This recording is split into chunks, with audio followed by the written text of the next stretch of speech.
আবার চলে এসছে রীতা। আমার ভিডিওগুলো আপনারা সবাই দেখছেন, ভালো লাগছে, কমেন্ট করছেন। কেউ জিজ্ঞাসা করছেন যে ভালো থাকার পাসওয়ার্ড কী? ভালো থাকার একটাই পাসওয়ার্ড, সবাইকে ভালোবাসুন, সবার জন্য পজিটিভ ফিল করুন, সবার ভালো চিন্তা করুন। আপনার ভালো এমনি হবে, আপনার ভালো আপনাকে চিন্তা করতেই হবে না, এমনি আপনি অনেক ভালো থাকবেন, অনেক সুস্থ থাকবেন। করে দেখুন না, রোজ সকালবেলা উঠে প্রার্থনা করুন। আমি আমার আশেপাশের যত লোকজন আছে, আমার আত্মীয় স্বজন, বন্ধুবান্ধব, সকলের জীবন সুখময় হোক।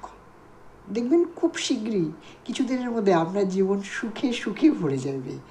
শুধু এইটুকু